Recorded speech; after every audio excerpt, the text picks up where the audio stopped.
Welcome to the Strategy Sync YouTube channel. Please subscribe and like to hear new book summaries. We are here today for a deep dive into a book that is, well, it's frankly the ultimate playbook for established companies trying to avoid becoming a historical footnote. That's right. We're talking about Geoffrey Moore's Zone to Win. Organizing to compete in an age of disruption. This book, I think, serves as just a vital strategic map for any large enterprise that's currently wrestling with that classic problem. How to stay nimble when everything about your structure screams for scale. It's such a powerful continuation of the work he started decades ago with Crossing the Chasm. I mean, that initial book, it was all about the life cycle of a startup. How do you get new technology adopted by the mainstream? But with Zone to Win, the perspective, it just shifts entirely. It's all about the established enterprise, the existing market leaders. The incumbents. The incumbents. How do they deal with the continuous, and let's be honest, often existential chaos that new technology creates for them? And chaos is definitely the key word. Moore defines the core challenge facing these established players as a really profound crisis of prioritization. So why does this crisis even happen? Well, he says it's because in this age of a constant technological upheaval, companies are facing two massive and often totally conflicting demands. Okay, what are they?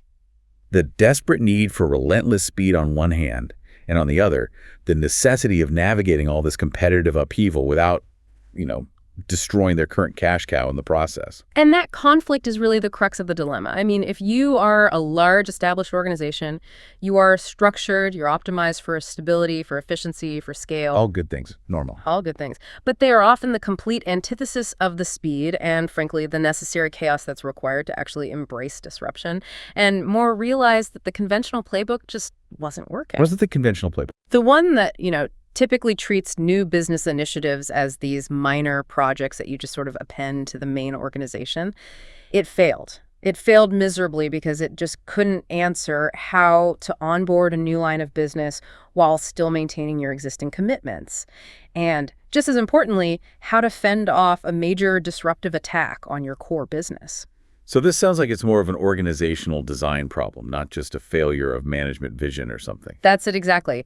Moore realized that these really good management teams, the best in the world, were failing over and over again because they were using the wrong operating system for the problem. And that's where the solution, zone management, comes in. Yes, it's a deceptively simple model on the surface, but it's deeply, deeply powerful in its implications for how you structure everything. And he developed this through real-world experience, didn't he? I remember he mentions consulting with leaders like Mark Benioff at Salesforce. Right, when they were grappling with how to maintain their agility as they just exploded their product portfolio. And then later with Microsoft, which is, a massive 40-year-old company dealing with a level of organizational complexity that is just mind-boggling. So what's the big idea that came out of all that work? The central idea is absolute segregation. You have to divide and conquer these conflicting priorities. Okay. The core philosophy demands that you establish these independent operational zones, and each one has its own focus, its own metrics, its own playbook. Specifically, you have to segregate disruptive innovation, so the act of incubating or scaling brand new products or services from sustaining innovation. Which is just making what you already have a little bit better. Exactly. Incremental improvements.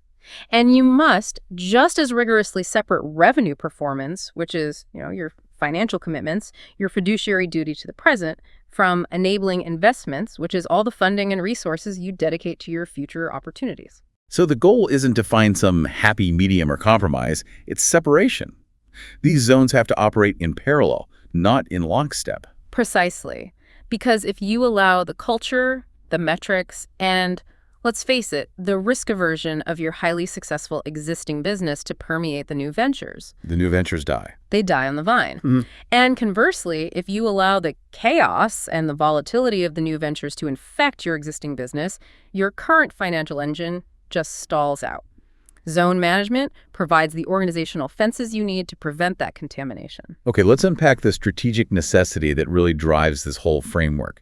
If you're an established business, what are the two existential imperatives that Moore says you have to follow to survive and, hopefully thrive? He calls them zone offense and zone defense. So zone offense is all about catching the next wave. This means you have to be continually scouting for and investing in emerging high-growth categories. He calls them secular shifts. These are the big waves that can effectively float your entire enterprise forward. You want to be the one disrupting someone else's legacy business. And zone defense is the flip side of that coin. It's preventing the next wave from catching you. It means you have to aggressively protect your current established franchise from these disruptive attacks. And that requires vigilance, a willingness to invest heavily in modernizing your core operating model, even when it feels deeply, deeply painful. It sounds like basic strategy on the surface, but this is where it gets really interesting, especially for investors and executives. The stakes here are all about company valuation. So why is catching a new wave playing offense so fundamental for shareholder returns? Why is it so much more important than just making incremental improvements to your core business? It's all rooted in the way financial markets value growth potential. I mean, when a new technology hits its tipping point, that moment Moore famously calls going inside the tornado, it triggers a massive secular expansion. And what does that mean in numbers? We're talking category growth that is typically well north of 20% year over year, and sometimes that can last for 5 to 7 years. Investors recognize that the company leading this new category is, in effect, surfing an enormous wave that lifts all boats. And so that obviously has a huge impact on the stock price. A dramatic one. During this secular growth phase, the financial markets reward those first movers in a huge way. Investors price the stock based on projected future cash flow, not its current performance. That's why they'll often give these leaders valuations of 10 times next year's projected revenues, or sometimes even more. So you're buying the future, not the present. Exactly. That's the mechanism for exponential market cap growth. And it's the key distinction from a mature business. How so? Well, once a category matures, that secular growth, it just moderates drastically. It becomes cyclical. It starts tracking more closely to global GDP or population growth. Valuations then moderate dramatically, and they usually settle around 1 to 2 times current revenue. And the market's focus shifts. Completely. It shifts entirely to efficiency metrics like the price to earnings, the PE ratio. So in this mature phase, even the best performing companies struggle to increase their market caps in a big way because their expected risks and returns are, well, they're already priced into the stock. They're valued on present stability, not future disruption. The examples he gives in the book are just stunning. They really illustrate this wave-catching idea. Over a 10-year stretch, you have these mature companies like Oracle or IBM, and their returns just kind of oscillate around the mean. IBM actually saw a 39% drop in its valuation. Yeah, and Oracle only managed a pretty modest 229% gain over that decade. But then you look at the wave catchers, Apple's valuation increased 2,378%. Incredible. Salesforce was 1,320%, and Amazon was 11,197%. And here's the crucial insight. These massive gains had almost nothing to do with improving their established, mature franchises. Right. Investors weren't rewarding Apple for making better Macs. Not at all. Or Salesforce for small CRM improvements. They were rewarding Apple for catching 3 massive new category waves: digital music, smartphones, and tablets. And they were rewarding Amazon for the single biggest whopper of them all, which was cloud computing with AWS. These companies generated massive financial returns by successfully executing zone offense in a new category. So if the key to these incredible returns is catching the next wave, why on earth did so many established market leaders? And Moore has this list of 56 historical winners, like Burroughs, DEC, Nokia, BlackBerry, Sun. Why do they fail so consistently to capitalize on the next shift? I mean, these are often led by the best management teams in the world. They failed because of the organizational friction, the very friction that creates that crisis of prioritization we talked about. When an established enterprise decides to play offense, to add a net new line of business, it requires them to dramatically stretch their single most constrained resource, their go-to-market capacity. Yeah. Across sales, marketing, and services, you are basically asking the existing engine to do 2 jobs at once, and one of those jobs is highly, highly inefficient. Why are emerging categories so inefficient compared to the existing business? It seems like it should be exciting to sell something new. It is, but think about it. In the performance zone, where the established business lives, the sales process is efficient. Your customers have allocated budget, they know they have the need, the relationships are already established. Okay. But when you're selling a disruptive new product, none of that exists. Customers haven't allocated a budget for it. The offer is too new. The sales process requires this time-consuming education. You have to develop relationships with totally different executives inside the customer's organization. Executives your existing sales team probably doesn't even know. Exactly. They're used to selling the old stuff to their old contacts. And it requires all this complex internal political navigation. It feels like starting from scratch because, well, it is. And this drain on resources isn't just a small dip, is it? Not at all. Moore estimates that scaling just a single disruptive innovation can easily absorb 10% or more of the entire enterprise's go-to-market budget before that new business even starts generating material revenue. Wow. And that causes this cascade of internal problems. Your profit margins drop because you have increased expense with less immediate revenue. Your established channel partners feel threatened, and they might even revolt. And most critically, your established business leaders start signaling to the CEO that they can't make their revenue numbers without a bigger piece of the pie. Or they start complaining that the new venture is stealing all their best talent. Yes, which leads to this painful conclusion that really runs counter to all conventional wisdom about portfolio management. Which is what? Well, the standard strategic playbook always says, don't put all your eggs in one basket, but Moore argues that this very mentality, trying to diversify your risk by funding multiple emerging ventures, is exactly what brought those 56 established companies on that failure list to their knees. Because they spread themselves too thin. You got it. When you try to scale 2 or more new lines of business at the same time, you inevitably peanut butter the resources so thinly across all of them that you guarantee neither one gets the intense laser focus and the political support it needs to actually reach the tipping point. So the core rule here is that the single most important job of a CEO who is facing disruption is to pick one thing to be the enterprise's next big thing, and then commit everything to it. That is the essential lesson of zone offense. Moore points to leaders like Steve Jobs, who pulled off major transformation 3 times in 1 decade: iPod, iPhone, iPad. The critical insight wasn't just the technology, it was the strategy. Apple brought these new lines of business to scale one at a time. The principle was, we have one team working on one thing. Trying to manage 2 transformations at once is impossible. Neither gets the prioritization, the talent, or the total commitment from leadership. Okay, let's switch gears to zone defense. What happens when the next wave catches you? Moore outlines 3 different levels of disruptive attack based on how severe the impact is on the company. Let's start with the one that's easiest to absorb. Okay, that would be infrastructure model disruption. This happens when a new technology improves how you deliver your product, but it doesn't fundamentally change the product itself or your business processes. Can you give an example? Sure. If you're in real estate, the proliferation of smartphones dramatically improves your agent's productivity and communication. So you buy the new devices, you fund the infrastructure, and that change is just integrated into your existing business model. It's an investment, kind of like buying a new fleet of cars. It's straightforward to manage, and it's not life-threatening. Okay, so the next level up requires much more significant process changes, but it's still not usually fatal. That's operating model disruption. Here, the technology forces a major change in how you conduct your business processes just to stay competitive. A good example is airlines competing for high-margin business travelers. Right, they have to have a good mobile app. They must. They have to offer powerful mobile apps for booking, for status updates, for check-in. And this forces a major redirection of investment away from, say, physical check-in counters and legacy travel agents, and toward complex mobile development and back-end system integration. This generates a lot of internal resistance. It's expensive. It impacts your current year performance, but you usually have time to manage it. Your business model is still sound, but the way you operate is revolutionized. Okay, that sounds expensive, but survivable. It is if you manage it urgently. The real crisis hits with the 3rd type, business model disruption. This is the train wreck. This is the Kodak moment, because the fundamental way you generate revenue is being destroyed. Could you walk us through a detailed example of that kind of crisis? Yeah, think about traditional advertising agencies. For decades, they made the bulk of their revenue from a commission structure based on media buys. It was a scalable, high-margin model. Now, digital media buying is increasingly handled by computer algorithms on platforms like Google or Meta. Suddenly, their buying expertise and their long-standing relationships with media companies become irrelevant.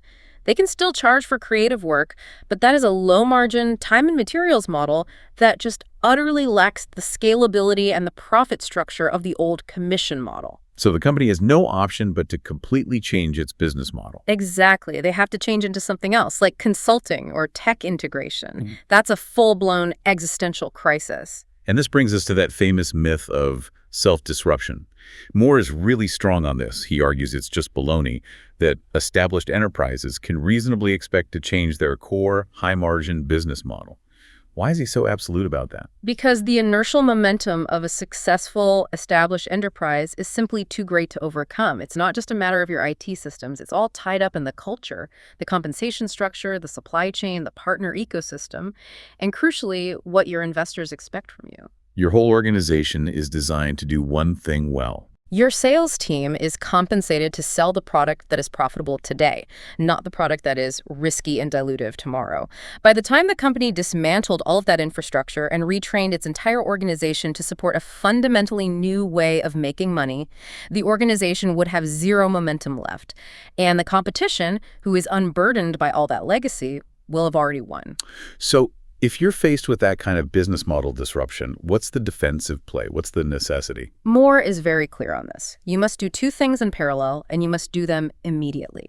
First, on an emergency basis, you have to rapidly modernize your operating model. He calls this neutralization, just to blunt the disruptor's impact in the short term. This is purely defensive. It's about surviving the immediate attack. And the second thing? Second, and at the same time, you have to accelerate your own portfolio of next-generation opportunities. Your zone offense, but in an adjacent category. You have to pivot and go disrupt someone else's legacy business model, not your own. That's the only way you can generate the kind of growth burst you need to get back in the game and satisfy investors who are demanding that secular growth. This really emphasizes just how hard it is to change the very structure that generates your current profit. The systems, the culture, the compensation, they all conspire against the organization when it tries to dismantle the very thing it's currently so good at. It really shows why that traditional strategic approach fails in both offense and defense, and why you need this new structure, the 4 zones framework. Okay, so the existing playbook fails because it's asking one organization to manage all these conflicting priorities. And zone management provides the structure to leverage your existing assets, your brand, distribution, cash flow, by separating the efforts. And the framework is based on 2 key criteria: what kind of innovation and what kind of outcome. Exactly. So if you visualize this as a matrix, you've got the x-axis, which defines the nature of the work. That's disruptive innovation, which is creating net new offers, versus sustaining innovation, which is improving your existing products. Okay. And then the y-axis defines the expected payoff. Revenue performance, which is hitting your current financial goals, versus enabling investments, which is funding your future opportunities. So let's walk through the 4 zones that result from this matrix. All right. First, you have the performance zone. This is sustaining innovation and revenue performance. This is Horizon 1. It's your established engine room. It's optimized for scale and efficiency. Got it. Second, the productivity zone. This is also sustaining innovation, but it's enabling investments.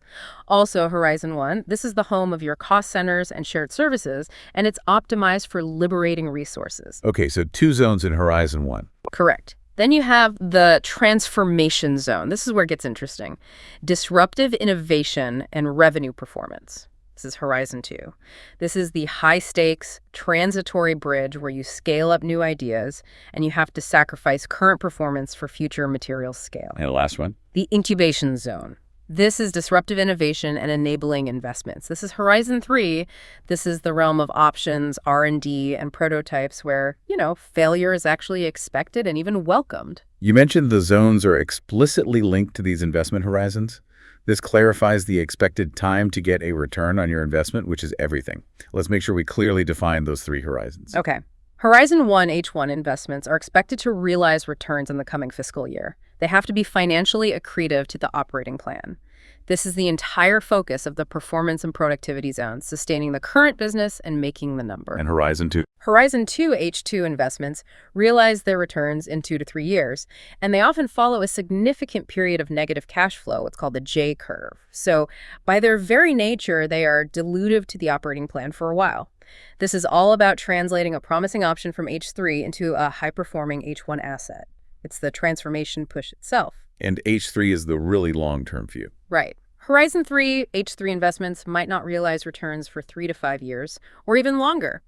They're focused purely on creating a portfolio of strategic options like exploratory R&D, And crucially, they are funded in such a way that they are not dilutive to the operating plan. Their losses are absorbed outside of the metrics that are used to judge H1 performance. So to recap, performance and productivity are H1, focused on maximizing the present. Incubation is H3, looking for new strategic options way out in the future. And the transformation zone is that volatile H2 bridge that converts an H3 experiment into H1 stability. And that segregation is the entire secret sauce of zone management. The metrics, the operating cadence, the cultural norms, the risk profiles of these 4 zones are so vastly different that no single zone should be permitted to impose its local playbook onto another one. So if H1 is allowed to judge H3 by H1 revenue metrics, H3 initiatives will never survive. They'll be killed before they even get started. The enterprise has to operate these zones simultaneously, in parallel, to stop the highly successful H1 culture from killing the nascent H3 initiatives. which means the CEO and the executive staff's primary job, it changes dramatically. They're no longer just managing business units. No, they become resource orchestrators. Or, as Moore puts it, they supervise competition within and across the zones. They have to allocate resources across all 4, manage the fierce competition for funding within the incubation zone, and orchestrate these crucial interactions across all 4 zones, especially that painful transfer of resources during a big transformation. And the mechanism for actually establishing this discipline is the annual plan. Absolutely. The foundation for this entire discipline is that annual plan. It's where every single organization and every major initiative must be explicitly zoned. This process defines its contract with the enterprise, its unique metrics, its resource expectations, the organizational structure it has to follow, and the compensation plan that's tied to its desired outcome. So everyone knows the rules of the game they're playing. Exactly.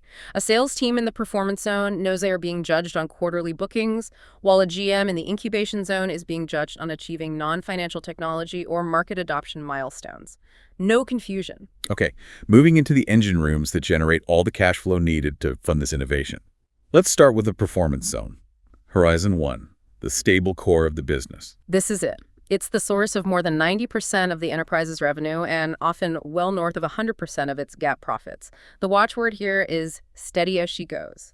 This zone is all about rigorous execution. And to manage this portfolio of established, proven business models, Moore mandates the use of something called the performance matrix. The performance matrix. It formalizes the organizational model. How is that structured and governed to make sure it's efficient? It segments all of the execution into rows and columns, and it's designed to manage your established franchises across a single, shared go-to-market fabric. The rows represent your sources of revenue or your business units. They're responsible for the product and the offer. And the columns? The columns represent your channels of revenue or your sales organizations. They're responsible for the execution out in the field. And central to making this whole matrix work is the definition of scale. Scale is sacrosanct. To be included in this matrix, both the rows and the columns must be material, which he defines as representing greater than 10% of total enterprise revenue. Anything subscale, any rows or columns that don't meet that must be aggregated up or removed entirely. Why so strict? Because the management time you spend on them is completely disproportionate to the return you get. This strict requirement is what keeps the matrix effective and efficient. But the real genius of the matrix isn't just the structure, it's the governance. You mentioned joint accountability. Absolutely. The key governance mechanism is joint accountability for every single cell in that matrix. He calls it interlock. Both the row owner, so the product or BU leader, and the column owner, the sales leader, are jointly accountable for key metrics like bookings, revenue, and contribution margin within that specific segment. I can immediately see how that structure addresses that crisis of prioritization within the H1 business. Yeah. If you don't have that cell-level interlock, the row owners have no way to hold the sales team accountable for selling their specific products. Precisely. If there's no interlock, sales will often just default to selling the easiest, the most familiar, or the highest commission product, regardless of the company's strategic need for a newer product to succeed. Interlock forces that conversation and that resource commitment. And this matrix drives a very rigorous operating cadence. The annual plan sets the context for quarterly business reviews or QBRs, where management dissects any cells that are significantly behind plan. And they decide whether to change the horse, rider, or trail. Exactly. The product, the manager, or the market segment. Okay, let's consider the impact on this performance zone when the enterprise is playing offense, when it's attempting a massive H2 transformation to scale a new business. The performance zone gets put under immense stress. It has to deliver its current revenue commitments while also supporting the transformation. And Moore insists the correct response is to place completing the transformation first. Wow. So making the H1 number actually becomes the second priority. It becomes the second priority, trumping all other H1 initiatives. This is the moment where the CEO truly earns their pay. But how does a CEO justify sacrificing current, predictable resources for a future, risky gain to the leaders of their cash cows? That's a tough conversation. It requires immense political will and very tangible resource allocation. Moore uses this analogy of a professional sports league. The existing teams have to give up valuable resources. They have to reassign key talent, especially from top engineering or sales roles, over to the new expansion team, even though that new category is subscale and inefficient in the short term. The leadership has to clearly articulate that this transformation is a temporary investment that, if it's successful, will restore superior returns for everyone later on. You also mentioned the professional services organization. Moore flags their role as particularly critical during this. Yes. In product or licensed service companies, professional services are often the spearhead for winning those early adopters for the next generation offers. They can create more competitive advantage by leading that charge than by just maximizing their own financial performance. They have to be directed to prioritize projects that impact the transformation, leveraging their scale to accelerate the new business's race to the tipping point. So they shouldn't just be prioritizing high-margin H1 work. No, and that highlights a very common fault. Incentivizing professional services based purely on maximizing their own revenue. It creates a misalignment. A total misalignment. If they're over-incentivized for H1 revenue, they'll naturally reject these resource-intensive next-gen projects in favor of profitable legacy work, and that just slows down the vital transformation. Their incentives have to align with increasing the matrix's power to win next-generation deals, even if it comes at the cost of their current utilization rates. Now, what if the performance zone is playing defense, repelling a disruptive attack on the established business model? In that scenario, the performance zone mobilizes to revitalize its business, and it does that by rapidly modernizing its operating model, typically by co-opting the same technology that the disruptor is using against them. So they're still selling the old offering, but the way they sell it, the speed, the user experience, the back office efficiency, all of that is rapidly re-engineered. Which puts the current number at risk. It definitely puts revenue attainment at risk because everyone is less productive during that steep learning curve of a transition, but it's necessary to stabilize your margins and buy yourself time. Let's move on to the second engine room, the productivity zone. This is also Horizon 1 work, but it's focused on the bottom line. Right. The productivity zone is the home of all your shared services and cost centers. Finance, HR, IT, marketing, central engineering, you name it. If the performance zone's job is to win the war at the top line, the productivity zone's job is to win the peace at the bottom line. It's about maximizing productivity and freeing up scarce resources.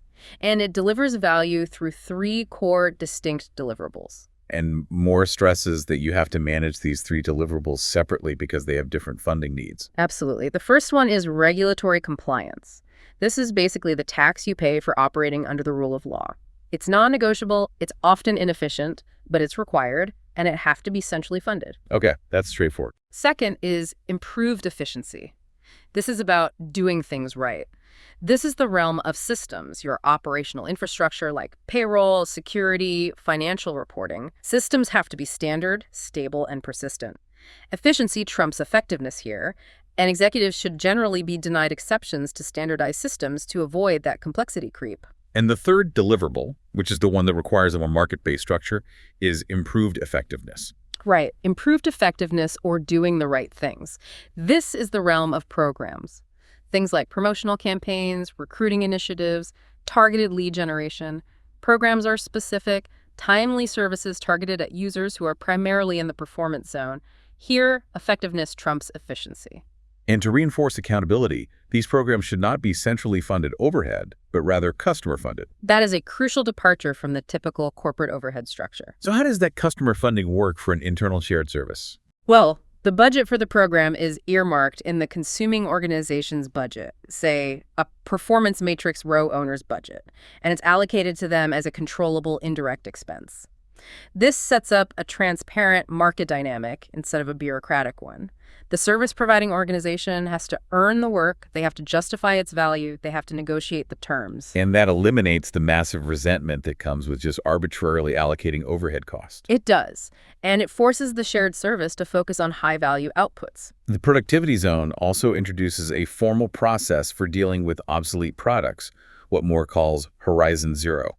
Why is dealing with these zombies so critical to productivity? A persistent inhibitor of productivity in any large enterprise is just hanging on to expiring low-margin offerings for too long. They trap talent and resources that could be used for H2 or H3 innovation. So the solution is to establish an autonomous Horizon Zero end-of-life shared service. It's like a hospice organization that takes custody of these products. And what's the formal procedure for transferring a product over to this EOL service? It has to be a complete transfer. All the revenues, all the resources, and all the expenses, including any dedicated headcount, must be transferred from the Performance Matrix row owner to the Horizon's AZO program owner. And crucially, you eliminate sales comp for it. Immediately. All sales compensation is eliminated for that EOL product.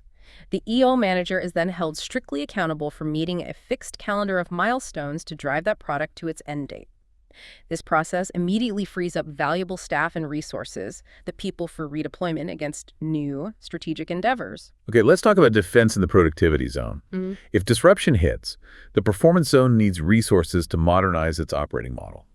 The productivity zone's job is to find them through re-engineering. Right, and the goal here isn't just saving money, it's resource liberation. You have to extract resources, especially talent, from the hide of the legacy operating model. And this requires targeting the real resource hogs, which are often your engineering and sales workflows, not small costs like office space. And this is done using a very strict linear process called the 6 levers model for re-engineering. 6 levers. This provides a necessary framework for getting radically efficient. Let's walk through them, starting with the first step, which addresses that inevitable political resistance. That's centralized. Re-engineering is unpopular. It often involves dismantling someone's power center. So governance must be centralized immediately under a single commander or sponsor who has unambiguous authority to set and enforce the new policy. You can't allow democratic decision-making to water down the radical changes that are needed. The CEO or COO has to sponsor this. Actively sponsor it. The second lever addresses the consequences of organizational growth and M&A. Which is standardized. Exactly. Established companies inevitably have all these varying operating procedures across equivalent functions due to years of organic growth or acquisitions. Standardization eliminates these variations, which reduces complexity and frees up talent that's trapped compensating for broken, non-uniform systems. It's draconian, but it's necessary when resource extraction is the goal. Okay, then we find the trapped value. That's modularize. This is the analytical creative step. You have to decompose the targeted process into its functional component elements, ruthlessly ignoring organizational boundaries. You re-examine every single step to ensure it delivers a desired state change, and by doing so, you identify all the non-value-adding procedures, the waste. That waste is where your scarce resources are trapped. And now that we know where the waste is, we can implement the change. We can optimize. This is execution. Merging tasks, automating, eliminating, leveraging technology, enabling self-service. The single most important metric here is resource liberation, not just cost reduction. If you don't free up the specific technical and management talent you need for the transformation zone, you've failed the exercise. And once it's optimized, we have to prevent the process from drifting back to its old, inefficient ways. That is instrument. You stabilize the optimized process and you immediately overlay a control system that monitors your key performance indicators to verify quality, measure output, and detect any process drift. This frees up senior management time from constant oversight, and it embeds the efficiency gains permanently. And finally, lever 6, the controversial one. Outsource. If, and only if, the process is properly instrumented and under control, meaning levers 2 through 5 are complete, it becomes a candidate for outsourcing. And outsourcing should only be pursued if it further frees up scarce internal resources that you want to redeploy elsewhere. So you can't just centralize and then immediately outsource. No, Moore warns specifically against that. That's how you get your mess for less scenario, which inevitably fails because the vendor just inherits chaos. You have to clean and standardize the process internally first. Okay, now we move to the disruptive side of the matrix, starting with the incubation zone Horizon 3. This is the realm of pure offense, catching the next wave. And the charter here is exactly that. position the enterprise to catch the next wave. But because this uses shareholder funds for high-risk ventures, Moore sets a very high bar for investment. It has to be a Darwinian environment. If it's not, it will drag the entire company down. What are the 3 criteria an offering has to meet to qualify for that Horizon 3 investment? Okay, first, it must embody a genuine disruptive innovation, something capable of driving a 10x improvement in a key metric. It needs enough impact to launch a whole new category life cycle. Okay. Second, it must have the potential to scale to material size. That's the same minimum threshold of 10% of total enterprise revenue when it eventually reaches maturity. And third, it has to be a net new line of business, not just an incremental adjacency. Only a net new line of business can trigger that step function change in the enterprise's overall market capitalization that justifies the high venture risk. So this is not just a corporate lab or a skunkworks for side projects. You are literally funding entire small future companies inside the larger one. Correct. The goal is to scale the IOU, the independent operating unit, to roughly 1 to 2% of total corporate revenues within about half a decade. And at that subscale size, they're too small to operate efficiently in the performance matrix, but they're too large to be managed as just internal projects. In the incubation zone, you're funding an organization with its own dedicated sales, marketing, and engineering, and it has to feel and act like a real startup. And the governance model reflects that startup mentality, using a venture-style funding discipline. It operates entirely outboard of the annual planning calendar. The funding is based on achieving predefined milestone target dates, not on fiscal years. And crucially, the overall venture fund size is ring-fenced during the annual plan. H3 initiatives only compete with other H3 initiatives. Which prevents them from being starved by H1's constant need to make the number. Exactly. And the venture board, which is usually the CEO and the heads of product and engineering, oversees all this, and they approve subsequent funding rounds based on milestone achievement. So what are those entrepreneurial milestones the IOUs have to hit to get their Series B or Series C funding from the corporate venture board? They really mirror the external venture capital journey. First, you have the seed round, which is primarily focused on validating the underlying technology. Okay. Then Series A is about building a minimum viable product and validating that a viable, addressable market actually exists for it. Series B is critical. This is crossing the chasm. The IOU has to establish a beachhead market, build a viable whole product solution, and win dominant share of new sales within that niche segment. And Series C? Series C is about scaling into adjacent markets in preparation for the big move into the transformation zone, where it will get full enterprise support. This sounds like a really high-stakes Darwinian environment, which means there have to be clear exit strategies for ventures that succeed but maybe don't qualify for that one transformation slot. Absolutely. The transformation zone is the CEO's most constrained resource. It's typically closed for 2 to 3 years after a major initiative. So if an IOU successfully reaches its Series C milestone, but it's not selected, it has to choose an alternative exit strategy immediately. Space is just too valuable to waste on second-tier opportunities. So what are the viable options for a successful but non-selected IOU? Well, they can assimilate into an existing H1 line of business. They reconfigure the disruptive tech as a sustaining innovation, giving that existing business a nice midlife kicker. They could postpone deployment and wait for the next transformation slot, though that's often a one-time option. Or get it out of the company. Right. They can spin out the business with private capital, retaining a modest equity stake, which frees the enterprise from a compelling distraction. Or, if the assets aren't significant, they have to be immediately shut down because the focus has to shift to this single new priority. And what happens if the enterprise is playing zone defense faced with a disruptive attack on its core business? How does the incubation zone realign its priorities then? The focus shifts entirely to the performance zone's neutralization effort. The venture board scours the IOU portfolio for any relevant technology, talent, or intellectual property that can help modernize the established operating model as quickly as possible. If the technology is relevant, it has to be made immediately available to the performance zone, even if it completely derails the IOU's original plan. So the IOU effectively becomes a sacrifice. It's collateral damage for the survival of the core business. The IOU's top technical talent gets reassigned to the performance matrix leader who's under attack, and the consequence might be the IOU's permanent derailment, but in a defensive transformation, preserving the core business and stabilizing margins takes absolute priority. Let's move to the transformation zone, Horizon 2. This is that critical engine where disruptive business models get scaled to materiality, and Moore establishes this firmly as the CEO's zone. The transformation zone is transitory by its very definition. It exists to meet or to create a crisis. The Horizon 2 dilemma means it requires you to reallocate substantial resources to initiatives that are going to dramatically underdeliver on H1 performance metrics in the short term. So the CEO has to step in. The CEO has to transfer the burden of managing the existing business to someone else and focus solely on leading this destabilizing change. When transformation has to be undertaken, it trumps all other priorities. So when you're playing zone offense, the CEO has to pick one business from the incubation zone and commit the entire enterprise's throw weight to scaling it into a new H1 revenue row. What does that scaling strategy require? It is defined by one word: acceleration. The GM of the successful IOU gets promoted to a performance matrix row owner, and the entire enterprise's go-to-market capacity is put behind it.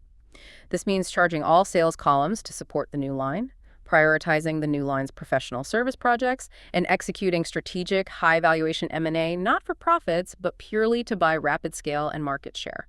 And the operative question at every single executive meeting has to change during this phase. It shifts from the performance zones question, how are we making the number, to the transformation zones question, what can any of us do right now to further accelerate your progress? This transformation is brutally painful, it's politically fraught, it's risky, so the sooner it is completed, the better for the entire enterprise. One of the most effective levers the CEO has to ensure this crucial alignment is executive compensation. How does Moore suggest using that lever? The CEO has to revamp the executive compensation plan so that a significant portion, Moore suggests maybe half of the annual bonus for the 2 to 3 years of the transformation, depends directly on the transformation initiative's success. So everyone's in the same boat. If the entire executive team has a major personal stake in the H2 effort, the collective throw weight of the established enterprise, its distribution, its brand, its cash, can be successfully coordinated to ensure the transformation succeeds. Without aligned compensation, the existing H1 leaders will always protect their numbers first. But what about investors? They're geared toward steady, predictable growth from established lines of business. How does the CEO manage that inevitable J-curve, where performance metrics drop significantly before the revenue returns? The company narrative has to be managed through a structured, 3-act investor communication strategy. Act 1 occurs before the new business has even reached material size. The company announces the fundamental paradigm shift. They focus on the unmet customer needs and the formation of a new ecosystem. No financial news yet, just a compelling strategic heads up. And then the pain of Act 2 begins. Act 2 is the J-curve itself. The CEO has to clearly explain why the traditional numbers are failing and what the financial community should expect for the next 6 to 8 quarters. This is the moment of maximum vulnerability. And Moore suggests timing this announcement with a major high-valuation acquisition in the new category. Why then? Because the acquisition not only helps you achieve material scale, but crucially, it resets the performance bar for analysts, and it buys you a critical grace period, the time you need to integrate the new teams and sort out the complex execution. And Act 3 is the victory lap, showing off the new growth engine. Act 3 occurs when you pass that tipping point, that 10% revenue materiality threshold. The company then has to break out the financials for the new line of business separately, which allows analysts to model and revalue the company based on this new high-growth engine. The whole message has to be framed by the narrative of secular growth. You have to convince the market you're now a growth company in a new category, not a value company trapped in a mature one. Okay, now let's contrast this with zone defense in the transformation zone repelling an attack. Moore argues that defense is even harder than offense. It's psychologically harder, for sure. When you're being disrupted, your investors' immediate interests are no longer aligned with your customers. Your legacy model extracts profits that customers no longer feel are warranted. That trapped value is going to be released, your margins will deflate, and investors will be disappointed.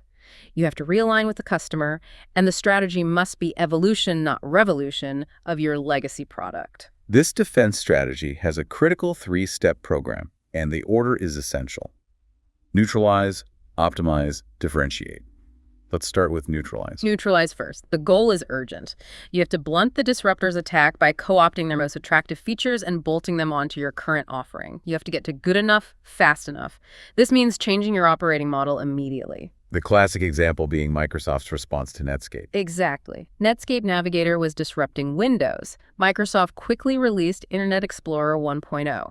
It was, by all accounts, a pretty bad product initially, but it immediately co-opted the disruption and stabilized the Windows franchise. So that buys you time for the second step. Optimize second. So you've neutralized the attack, the market has stabilized, but prices and margins will inevitably deflate. To maintain viable operating margins, you have to rapidly take cost out of your infrastructure model. This is where the Productivity Zone's 6 levers model is critical. The CEO has to be an active sponsor and a vigilant inspector to make sure the hard choices, like deep, painful cost-cutting and standardization, are made and executed in a timely manner. And the final step is about long-term health. Differentiate. Differentiate third. You've bought yourself time, you've stabilized margins. Now you have to use differentiation to revitalize your business model. You reaffirm your legacy value proposition while you revolutionize the way you fulfill it. You engineer a steady evolution to the new model. Lou Gerstner did this at IBM by reaffirming the value proposition of enterprise productivity, but he rotated the business model away from hardware and towards software and services. And that revitalized the franchise while keeping the core customer relationship intact. The order is so critical because Moore argues that companies that fail often make one of two mistakes. They either panic and rush to differentiate first, launching these premature new offerings while leaving their legacy business exposed, or they just continue with business as usual and only cut costs when it's already far too late. So if you optimize first, you just become a cheaper version of a dying model. And if you differentiate first, you leave your cash cow exposed to margin erosion. When both roles, defense and offense, are called for, you have to play defense first, get your house in order, and then go on offense in an adjacent category. You cannot disrupt your way out of a disrupted category. So we've covered the 4 zones and the specific playbooks for offense and defense within each. Now let's wrap this up by looking at how you actually install this discipline.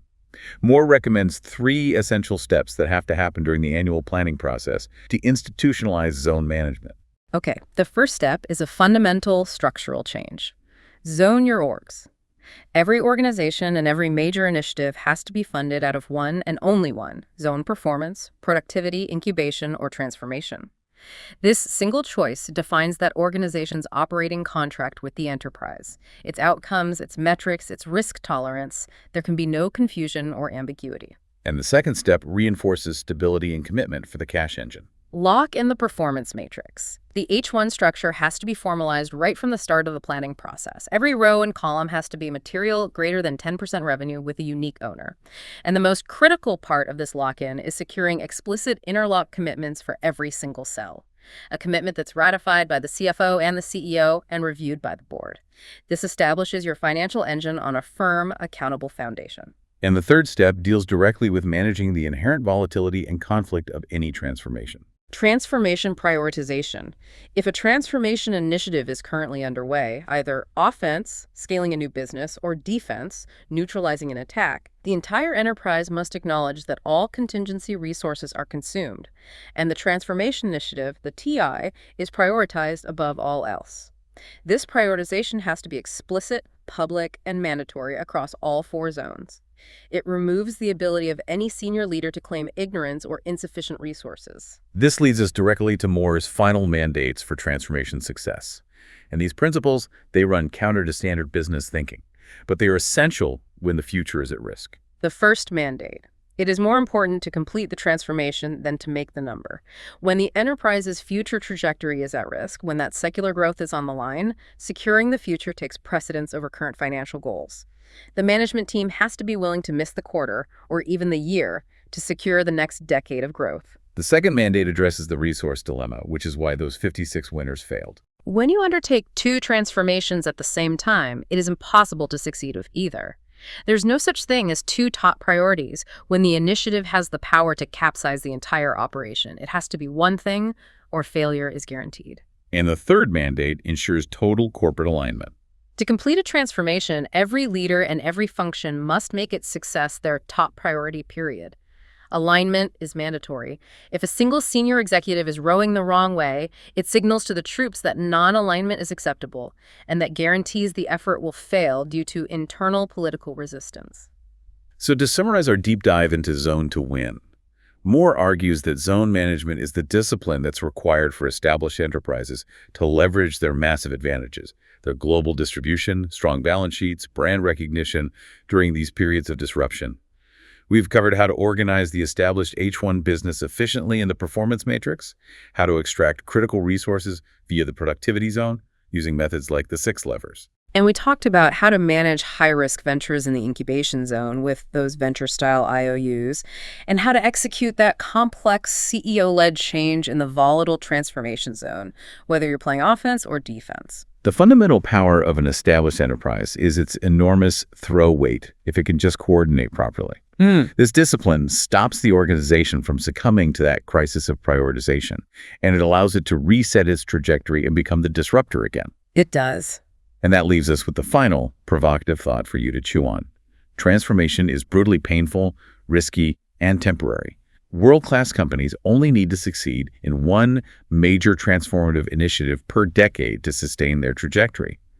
So knowing that the transformation zone must be used sparingly, what massive new secular waves should your company start preparing to catch right now in the incubation zone to ensure that transformation zone remains dormant for the next 7 years? It's not about if disruption will hit, but when and whether you've prepared your enterprise to be the disruptor.